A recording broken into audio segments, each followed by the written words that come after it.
Coucou les amis, je viens de partager une publi sur Facebook et j'avais envie de vous faire une petite vidéo parce que c'était des souvenirs.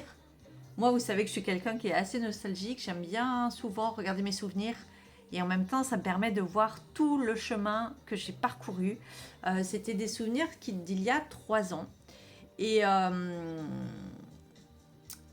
je trouve que c'est bien de regarder des souvenirs parce qu'on se rend compte de qui on était il y a 3 ans. Et parce que on avance à petits pas, petits pas, petits pas, et c'est comme voir ses enfants grandir, on ne les voit pas grandir nous-mêmes quand on les a tous les jours devant les yeux. Et de la même manière, on ne se voit pas changer soi-même. Parfois, on a l'impression que ça avance pas, qu'on n'évolue pas, que, voilà, que les choses ne prennent pas la direction qu'on voudrait. Mais en fait, c'est soit quand on retourne chez des personnes qu'on n'a pas vues depuis très longtemps, qu'on se rend compte du chemin parcouru, soit en revoyant comme ça des souvenirs. Et c'était des souvenirs de mes dernières vacances au Maroc, c'était il y a 3 ans. Et je disais, 3 ans, il s'en passe des choses et parfois ça passe pas vite du tout. Et parfois ça passe très vite. On voit pas le temps passer. Et je disais, ben aussi ça dépend du temps, de l'espace-temps qu'on décide de mettre aussi dans les choses. De comment on considère ce temps-là, comment on décide de le vivre. Bon, on fait comme on peut, hein, des fois. Mais on a toujours quand même notre libre arbitre et on a toujours quand même... ça reste quand même, oui, notre libre arbitre et notre volonté de savoir comment on décide de vivre les choses. Et c'est vrai que parfois, moi, ça m'est arrivé plusieurs fois dans ma vie. C'est pour ça que j'ai envie de vous partager ça. Parfois, on se rend compte qu'on s'est complètement trompé, qu'on n'est pas du tout dans la bonne direction. Parce que, surtout quand on essaye d'être toujours positif, qu'on veut y croire, qu'on s'est mis dans un truc et que ça nous a coûté cher. Cher en temps, cher en engagement, des fois cher en argent, cher en engagement. Par exemple, moi, il y a une année, il y a longtemps, mais je suis partie vivre en Aveyron, je suis partie acheter un hôtel-restaurant avec mon compagnon à l'époque. Et voilà, tu déménages, t'emmènes ton fils, t'achètes un truc, tu changes de région, tu changes de boulot, ou peu importe ce qu'on peut avoir vécu. Parfois, il y a vraiment il y a des conséquences en fait. C'est pas si facile de revenir en arrière. Mais de s'avouer qu'on s'est gouré, que ça va pas, que ça convient pas, que c'est pas ce qu'on voulait, que c'est pas ce qu'on espérait. Parce qu'au début c'est toujours tout beau, tout rose, bien sûr, et puis au fur et à mesure du temps, comme par hasard en général, quand on se retrouve bien engagé, bien pris au piège, entre guillemets, bien sous la coupe, ou des fois on se demande même si on n'a pas plus à perdre qu'à gagner, de changer les choses, mais surtout on a un autre facteur qui rentre en compte, c'est quoi ? C'est l'ego. Parce que notre ego, il est là pour nous protéger, il n'a pas envie encore qu'on ressouffre, il n'a pas envie qu'on se mette dans une situation, par exemple, précaire, etc. Donc l'ego, il va tout faire pour qu'on change rien, en fait. Il va tout faire pour nous faire croire qu'on n'est pas si malheureux, il y a pire que ça, qu'au final, il ne faut pas tout le temps se plaindre, surtout si on est quelqu'un de positif et surtout si on a l'habitude d'être souvent dans le sacrifice pour les autres. On va s'auto-convaincre en fait, bien sûr, qu'il y a pire, que c'est pas si mal, que ça va s'arranger, qu'on verra plus tard. Enfin bref, notre ego, il nous met en plein déni. Soi-disant pour nous protéger, mais en fin de compte, il va complètement nous plomber en fait. Nous plomber, nous immobiliser, parce que ça peut être trop souffrant. Il y a des périodes comme ça, en fait il faut faire le deuil de la situation, et parfois faire une deuil d'une situation où on s'est trompé, ça peut prendre des années, ça peut prendre des mois, ça peut prendre des années. Moi ça m'a pris des années pour arriver au bout finalement du crédit, de revendre, de faire autre chose, de ci, de là, de me séparer de la personne. En plus, ça n'engageait pas que moi, puisque du coup, j'avais aussi mon fils, voilà. Que j'étais indépendante, donc j'avais plus de logement ailleurs. Voilà, donc ça aurait été compliqué de partir. En plus, l'hôtel, il ne pouvait pas tourner sans moi. Il aurait fallu embaucher 2 personnes pour faire le boulot à ma place. Donc, et puis j'étais propriétaire, j'étais dans les parts de l'hôtel. Si j'y étais plus, bah, sûrement ça aurait fait faillite. On était caution personnelle. Enfin bref, réfléchissez bien avant de vous engager sur des putains de trucs. Je vous le dis moi. Expérience de Céline, hein. Mais c'est pas grave, on le fait quand même, hein. L'expérience est là de toute façon, hein. Et puis en général, plus il y a des portes à défoncer, plus, comme on aime les challenges et qu'on veut avoir raison, qu'on aime avoir raison, qu'on aime relever ces challenges, en général, plus c'est difficile, plus les portes sont fermées. J'en rigolais la dernière fois, justement. J'aimais bien quand je parlais avec mon psy à mon temps parce que, bah, il connaît la psychologie. Donc il connaît, lui, l'histoire des masques, l'histoire des blessures, le masque du fuyant, le masque du masochiste, le masque du contrôlant. Et c'est dingue comme après, au fur et à mesure, quand on guérit de tout ça, et quand on comprend la psychologie, quand on veut bien s'y intéresser, parce que je vous rassure, à un moment donné, quand même, quand on veut, on arrive à se sortir de tout ça. C'est une belle pièce de théâtre, en fait. Où on se demande même, on se dit merde, c'était vraiment nous, c'était moi qui jouais dans cette pièce de théâtre là. Mais comment j'ai fait pour être autant ignorante, autant aveugle, autant... Bon, il y a une grosse part après de culpabilité derrière. Enfin, ça dépend des personnes. Il y en a qui arrivent tout de suite à passer à autre chose, qui disent oh bah voilà, j'ai foiré, c'est là passé, on passe à autre chose. Et moi, je suis tombée quand même comme dans un état quand même après de figement. Je me suis tellement fait peur à comment dire, à me demander comment j'avais fait pour vivre ces choses-là, dans autant de déni, que j'ai eu une petite période post-opératoire, post-traumatique, de figement. Là, en fait, c'est le système nerveux. Hein. Le système nerveux, après, il bouge plus. Il veut plus rien faire. Tellement peur de ressouffrir, tellement peur de bouger, tellement peur d'affronter des nouvelles choses, mais de dingue. Que votre système nerveux, ben là c'est plus l'ego, c'est le système nerveux après qui dit hop, top, où tu veux aller toi? On ne bouge plus. Mais ouais, c'est dingue quoi, notre ego il arrive, et j'ai connu beaucoup de personnes comme ça hein, qui étaient dans des relations aussi à qui ça ne convenait plus, qui se disputaient tous les jours, où il n'y avait plus rien d'agréable dans la relation. Même pas la sexualité, parce que des fois il y en a plein qui restent pour la sexualité, bah là même pas, enfin c'est souvent nous les femmes à qui ça ne convient plus, parce que les hommes ils arrivent aussi très bien à se satisfaire voilà, de ce qu'ils ont, parce que c'est déjà important pour eux, donc mais malgré tout, qui n'arrivaient pas, parce que c'est un deuil à faire. C'est pour ça que je dis toujours, en fait, les transitions, les deuils et tout, ça peut concerner plein de choses. Ça peut même être considéré juste des situations. On a mis tellement d'énergie, tellement de positivisme, tellement de tout faire, parfois de faire des sacrifices, en fait, pour que ça réussisse, pour s'investir dans cette affaire, dans cette relation, dans ce couple, dans cette famille, dans ce business, qu'on se dit, putain, c'est pas possible, quoi, que je me sois autant trompée, quoi. C'est pas possible que c'est autant foiré, que ce soit autant nul, enfin autant l'inverse que de ce que je pensais quoi. Et ça, il nous faut du temps. Et c'est vrai que l'ego, il joue pas en notre faveur si vous voulez pour arriver à faire autre chose en fait. Hein. Pour dire allez, je me casse de ce truc, coûte que coûte, je trouve une solution. Du moment où on aura réalisé, voilà. Et après, il y a un peu les hyper empathes, les hypersensibles, un peu comme moi. Qui vont encore se flageller un petit coup après et s'auto-punir, à se dire comment j'ai fait pour faire ça, à pas en revenir. C'est ce fameux état un petit peu de sidération, de figement et de sidération, comme des fois après un viol ou après un choc traumatique en fait. Et oui, de venir en conscience. Je parlais de conscience aussi dans le post et je disais qu'est-ce que c'est bon de prendre de l'âge et de découvrir ce que c'est que la conscience. Bon,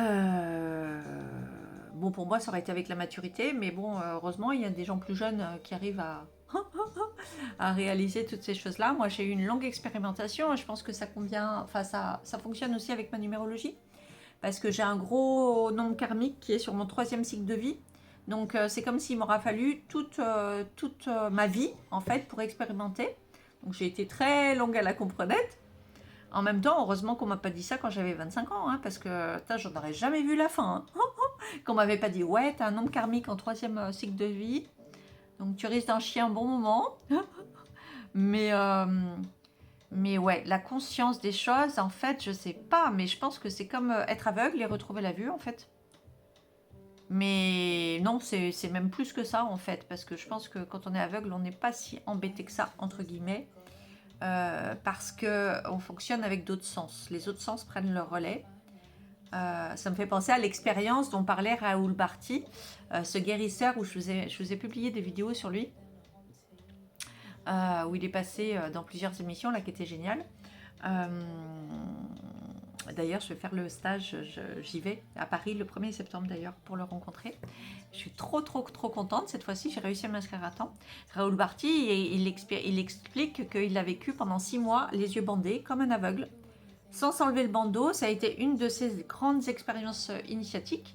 Et il dit que c'est comme ça qu'il a commencé à ressentir en fait les auras, à ressentir, voilà, sans voir, avec le nez, avec les odeurs et avec son corps énergétique. Voilà, c'était pour faire une petite parenthèse. Donc, c'était pas forcément une très bonne comparaison. Mais ouais, je sais pas, c'est comme une évidence en fait. C'est un truc que tu n'as jamais vu avant et que maintenant, mais que tu vois et que tu te demandes, mais comment t'as fait pour pas le voir? Genre le nez au milieu de la figure, quoi. Comment t'as fait pour pas voir, comprendre, réaliser, agir? Voilà, et autant persister. D'ailleurs, j'avais des thérapeutes qui me le disaient, mais tu rames à contresens, à contre-courant. Je ne comprenais pas ce que ça voulait dire non plus. Bon, c'était dans la logique du reste. De toute façon, je comprenais rien. Donc, c'est vraiment important de se connaître. C'est vraiment, et c'est pour ça que la numérologie, ça a changé ma vie. Ça m'a donné des compréhensions, mais pragmatiques, parce que les nombres, voilà, le 1, il te dit ça, le 2, il te dit ça, le 3, il te dit ça. Selon où il est placé, ça veut dire ci, ça veut dire ça. Voilà, il n'y a rien d'aléatoire, il n'y a rien à inventer. C'est du concret. C'est des preuves, c'est du concret, en fait. Parce qu'il y a beaucoup de gens qui croient que la numérologie, c'est genre de la voyance ou des trucs où on fait des prédictions ou quoi. Non, pas du tout. Pas du tout, pas du tout. C'est d'une exactitude et j'allais dire d'une science incroyable, puisqu'on arrive à dire des choses à des gens avec qui on n'a jamais parlé, qu'on ne connaît pas, qu'on voit pour la première fois, et on arrive à leur faire tout leur thème, et à part leur prénom, leur nom et leur date de naissance, on ne sait rien d'eux. Donc voilà, on ne peut pas inventer, et c'est incroyable. Et d'ailleurs, la preuve, c'est de faire sa numérologie pour soi-même. Alors là, c'est bluffant. Et de faire la numérologie des personnes proches qu'on a dans notre entourage. Nos enfants, nos parents, notre chéri, nos frères et sœurs. C'est impressionnant. Donc voilà, je disais ça en 3 ans. Bah voilà, c'était à Casablanca. Il y a tellement de choses qui ont changé dans ma vie depuis. Et pas forcément en bien. Parce que j'ai eu des grosses périodes, mais vraiment, vraiment difficiles. Mais voilà, c'est rigolo. J'étais en année personnelle 3, aujourd'hui je suis en année personnelle 6. Et c'est vrai que c'était une année quand même de joie. Après les grosses années de Covid 2020 ou de retour du Maroc et tout, 2021 c'était quand même une année d'espoir, une année où je me suis retrouvée. Le 3 c'est l'enfant intérieur, la joie et tout ça. Et derrière par contre j'ai eu une très très grosse année 4, très difficile. Une année 4 karmique. Où tout s'est effondré dans ma vie et où j'ai dû commencer, parce que ça m'a pas pris seulement une année pour tout reconstruire, j'ai dû recommencer à reposer les bases de tout.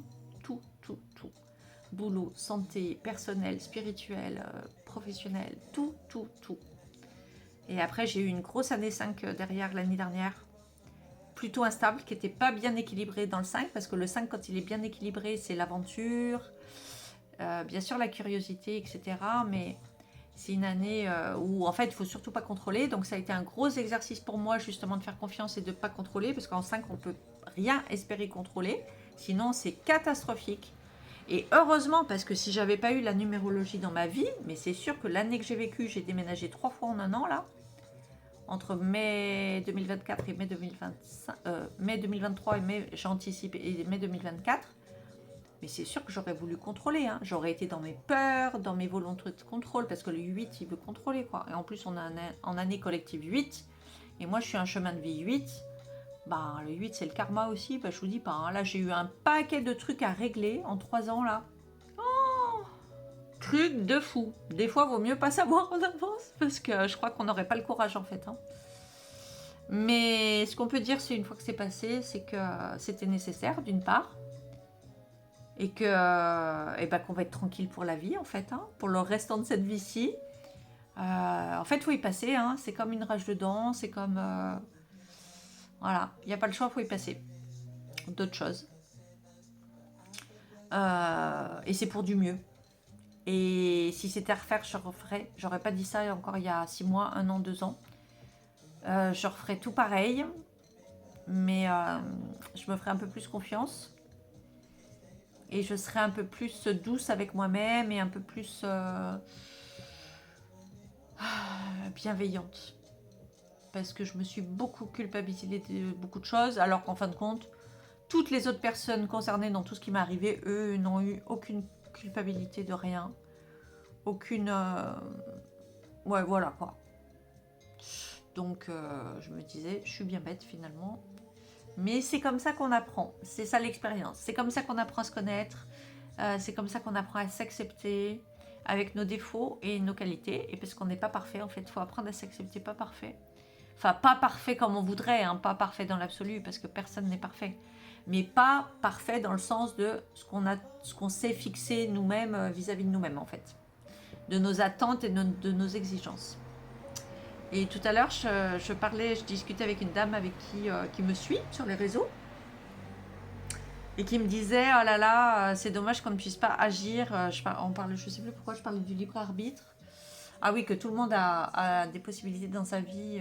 Justement, les épreuves et la maladie sont là pour ça, hein, pour qu'on en sorte, pour révéler notre conscience. Pour dire, en fait, à chaque fois, c'est comme un phare dans la nuit, un truc qui clignote, qui hurle, en fait, et qui dit « Eh oh, réveille-toi oh, oh, oh, c'est une occasion qui t'est donnée de te réveiller !» Et ben, on ne comprend pas, nous. Nous, on éteint la lumière, on dit « Allez, allez, allez, dérange pas, barre-toi, laisse-moi continuer mes conneries. » Mais ouais, non, c'est un peu ça. Et je disais, non, mais en fait, on a tous le libre arbitre. Et puis, cette dame, elle me disait, ah, ben c'est dommage que... Ce serait bien que notre entourage en prenne conscience. Et en fait, je disais, mais en fait, on ne peut pas agir sur les autres. On ne peut pas agir sur notre entourage. Moi, mon entourage, il ne comprend rien. Il n'a rien compris de ce qui m'est arrivé, de ce que j'ai traversé, à tous les points de vue. C'est... Ouais. Bon, ils n'ont pas tellement beaucoup cherché non plus, hein, en fin de compte. Il ne faut surtout pas déranger le petit quotidien voilà, de tout le monde. Les petites choses prévues. Et je disais, on n'a pas en fait le moyen d'agir sur les autres. C'est très difficile, hein, justement, ça demande ce fameux lâcher prise. On ne peut pas contrôler, et même les gens qu'on aime, nos enfants, on les voit faire des conneries. On sait exactement, bah, surtout après avec la sagesse, hein, avec l'âge. On est passé par là, nous, avant. Les gamins, ils croient qu'ils savent tout, qu'ils connaissent tout. Voilà. Alors qu'ils n'ont rien expérimenté du tout. Mais ils savent. CF, on en revient à ce que je disais au début. L'ego. Et en fait...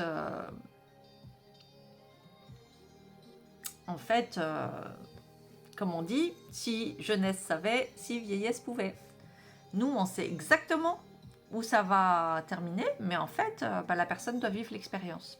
Et donc, je disais à cette dame, en fait, on peut pas, malheureusement, et des fois, et c'est là, je parle, je rigole, enfin, voilà, je me moque aussi de moi-même, et je prends un peu à la légère et tout, mais quand on voit parfois un enfant se détruire, tomber dans des addictions, aller à l'encontre complètement de son bonheur, parce que la personne est complètement dans des sacrifices d'elle-même, ou qu'elle est tellement en attente de vouloir être aimée du monde entier qu'elle est dans des schémas mais complètement toxiques pour elle, parce que la personne en manque d'amour pense qu'elle ne mérite pas, donc elle va se contenter, se suffire de plein d'autres choses, alors qu'en fait c'est à portée de main, mais on ne le voit pas tout ça quand on est dedans.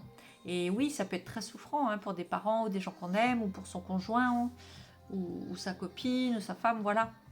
on ne peut pas aider l'autre.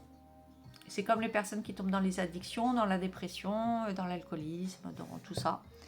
En fait, on peut être là en soutien à côté, bien sûr, mais au bout d'un moment, c'est même un peu trop confortable pour la personne, parce que c'est comme si elle pensait, elle savait que c'était acquis. Mais en fait, c'est en changeant nous-mêmes, on ne peut pas agir sur l'extérieur, c'est ça que je disais à la dame. On ne peut pas agir sur les autres. Bon, sinon on en revient du communisme, hein. On oblige les gens, on les enferme, on les met dans des goulags, voilà quoi. Mais non, on ne peut pas agir sur les autres. Par contre, ce qu'on peut faire, c'est changer soi-même.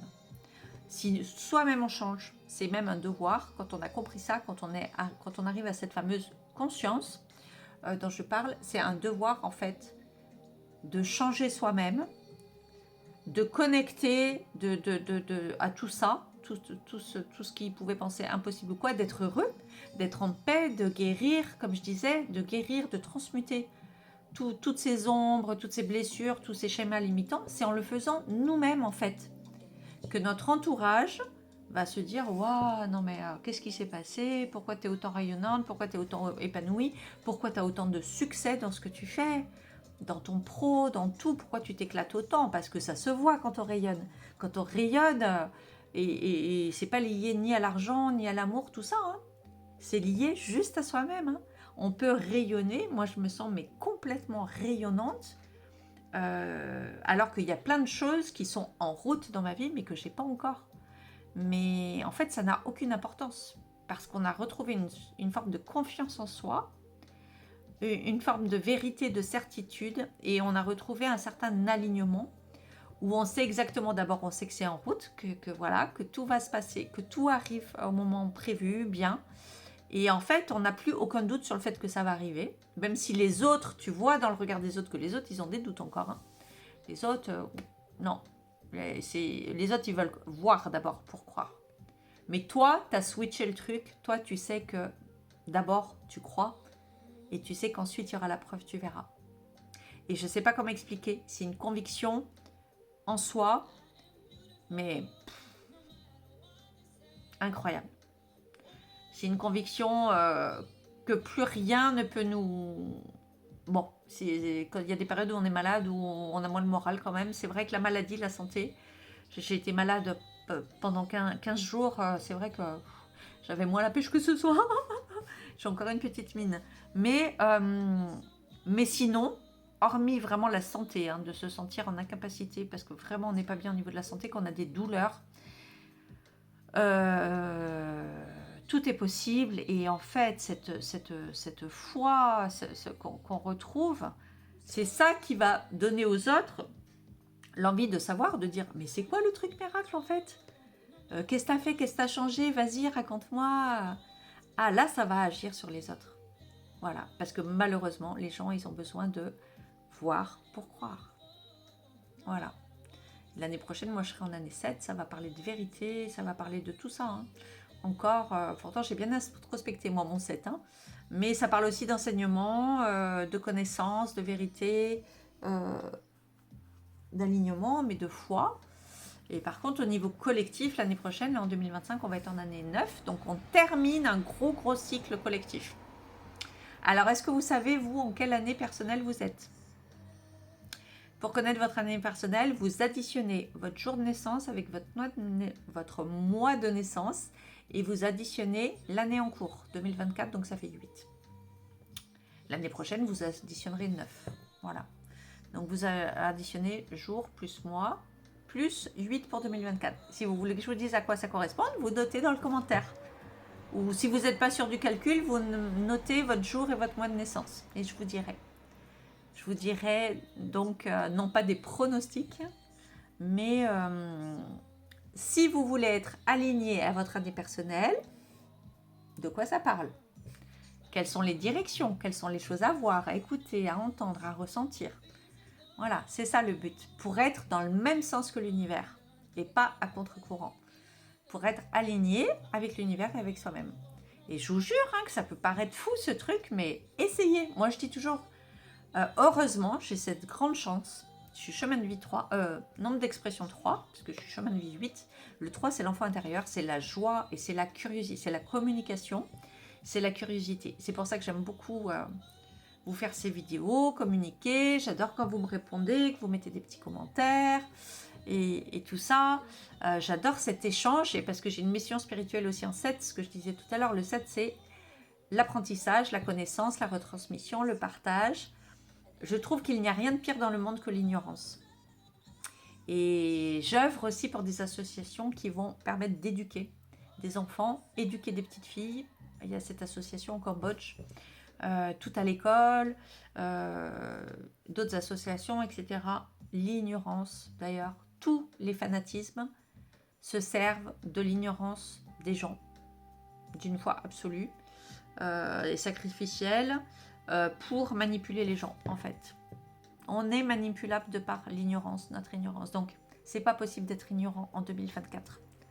Il y a Google, il y a tout pour sortir des schémas limitants d'enfance, de nos communautés, de ce qu'on nous a incarcérés, en fait. Parce que c'est souvent ça. Faut pas faire honte, faut pas faire ci, faut pas faire ça, faut pas dire ça, faut pas se comporter comme ça. C'est selon la vérité de certaines personnes, parce qu'une autre communauté, juste en face, ou juste sur un autre continent, souvent, des fois, elle considère exactement le contraire. Il n'y a pas de vérité absolue dans le monde, en fait. Et il faut trouver notre propre vérité de ce qui nous concerne à nous, de ce qui nous rend heureux à nous. Et si notre famille ne nous comprend pas, eh bien, tant pis pour eux, je dirais. En fait, quoi faire? On ne va pas se brimer soi-même toute notre vie, parce qu'il y a des gens qui ne nous comprennent pas. Eh ben, c'est pas grave, en fait, on n'a pas besoin. C'est dommage, mais c'est comme ça. Voilà. Et ça, au bout d'un moment, on l'accepte. Voilà. Donc, cette vidéo n'a pas de but de convaincre qui que ce soit. Elle va parler aux gens qui vont comprendre, c'est tout. Et les gens qui ne comprennent pas, eh bien, ce n'est pas grave. Voilà. Et ça, c'est quelque chose qui est aussi très chouette avec la maturité. C'est qu'on s'en fiche complètement de savoir qui comprend pas, parce qu'on est sûr que ça va concerner des personnes qui en seront au même cheminement à peu près que nous et qui auront peut-être des expériences de vie similaires. Voilà ce que je voulais vous dire pour ce soir. Alors mettez des petits commentaires si vous voulez savoir en quelle année personnelle vous êtes. Et je vous prépare des trucs très sympas qui arrivent. Allez, je vous fais des gros bisous. À tout bientôt.